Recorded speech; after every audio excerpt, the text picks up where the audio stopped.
কবিল ভাই, আপনার শুটটা আজকে 100 হয়েছে। আপনি যে শটটা দিছেন, শটটা খুবই সুন্দর হয়েছে। শটটা আমার কাছে ভালো লাগছে, এটা পাবলিক খাবে আশা করি। এখন ফেরদৌস, তোমার শট এখন। আমার তো লোক একজন শর্ট আছে, আমি একজন শর্ট নিয়ে কিভাবে কাজ করি বলেন? তোমার সাথে যে লোকটা শুট দিবে উনি তো আসতেছে না। উনার এই যে ফোন দিতেছি, উনি বলতেছে যে ভাই শুরু করেন, আমি আসতেছি। আপনি মাসুদ ভাইরে ফোন দেন, ডিরেক্টর সাহেবরে ফোন দেন, উনারই তো কাছের লোক। আচ্ছা, নালে কি আমরা নিতাম লোকটাকে? হ্যাঁ ঠিক আছে, ফোন দিচ্ছি।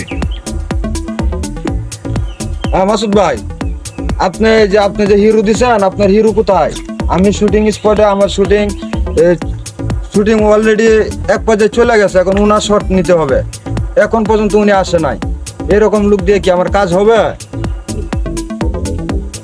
না, প্রত্যেকটা লুক ওনার জন্য পেরেশানি হচ্ছে এখন।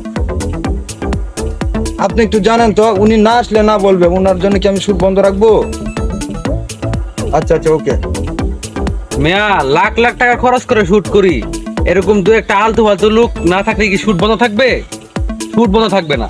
শুট তো বন্ধ থাকবে না, কিন্তু এখন আমি লুক পাবো কোথায়? এখন তো আমার শুট করতে হবে ইমার্জেন্সি। এখন আপনার লোক করতে পারবে সেটা আপনার বিষয়, কিন্তু শুট তো আমার করতেই হবে। এই যে ক্যামেরার ভাড়া, আমার যে কস্টিউম, এগুলো কে দিবে? আচ্ছা দেখি উনি আসে কিনা। না আসলে তো একটা ব্যবস্থা করতে আজকে হবে। শুট শেষ করতে হবে, না হলে এটা প্যাক আপ আর করবো না। মাসুদ ভাই যে আজকে আমার কি লুক দিল ভাই, দেখেন আমার শুটিং বন্ধ করে 2 ঘন্টা ধরে বসে রয়েছে এই লুকের অপেক্ষায়। ওনার জন্য আজকে আমার সারাটা দিন শুটিং এই বন্ধ। আমার ওনারে দিয়ে মানে আমি কি করবো ভাই, আমি বুঝতেছি না। আপনি এত টাকা লস আমার। দাদি, ওই লোক বাদ দাও, বুঝছো? আর অপেক্ষা ভালো লাগতেছে না। ওই দেখো একটা লোক আইতাছে, ভদ্রলোক। এই লোকটা দেখো, এই কিছু একটা করার আছে। এই ভাইজান, দাঁড়ান তো। আমরা একটা বিপদে পড়ে গেছি অলরেডি। বিপদে বলতে, আমরা এখানে শুটিং করতে আসছি, বুঝছেন? আমরা একটা নাটকের শুটিং করতেছি। এখন আমাদের যে একজন পাঠক আমাদের সাথে শুট করার কথা ছিল, উনি মানে আসতে পারে নাই। ওনার জন্য আমরা অপেক্ষা করতেছি, বুঝছেন? এখন ভাই উনি না আসলে আমাদের অনেক বড় ক্ষতি হয়ে যাবে। আজকে আমাদের অনেক টাকা লস হয়ে যাবে, আমাদের শুটিং এই বন্ধ থাকবে। এখন ভাই আপনি কি মানে নাটক করার ইচ্ছা আছে, মন মানসিকতা আছে, করবেন? মানে ওনার পরিবর্তে আপনি করবেন আর কি। এটা করলে কি হবে ভাই? ভাই এটা তো বিশাল ব্যাপার ভাই। এটা করলে আপনি নাটক যদি করেন, তাহলে মানুষে ইউটিউবে আপনাকে দেখবে, আচ্ছা। ফেসবুকে আপনাকে দেখবে, টিভিতে আপনাকে দেখবে। আপনি একবারে এই ইয়া হয়ে যাবে, জনপ্রিয় হয়ে যাবেন, সেলিব্রিটি হয়ে যাবেন, ভাইরাল হয়ে যাবেন। না ভাই, আমি তো পারতাম না ভাই। আরে ভাই ভাই ভাই, শোনো। এই ভাই দাঁড়ান দাঁড়ান দাঁড়ান, আপনি দৌড় দিলেন কেন?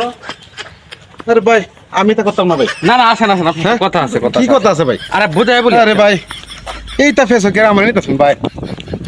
ভাই আমি তো এইটা জানি, আমি গ্রামে কৃষক মানুষ, আমি এটা করতাম ভাই, রাজি না ভাই। আমি কৃষি না না, আসেন ভাই, বুঝাই কথা। হ্যাঁ? আরে ভাই, আপনি এভাবে দৌড় মারলেন কেন হঠাৎ করিয়া?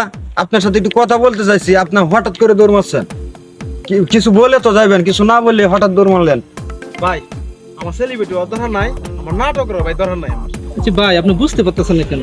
সেলিব্রিটি হওয়ার জন্য মানুষ পাগল, ভাইরাল হওয়ার জন্য মানুষ পাগল, কত চেষ্টা করে সেলিব্রিটি হইতে পারেন, আর আপনি এত সুযোগ পায় আপনি সেলিব্রিটি হইতেছেন না। দূর ভাই, সেলিব্রিটি হওয়ার শখ আমার নাই।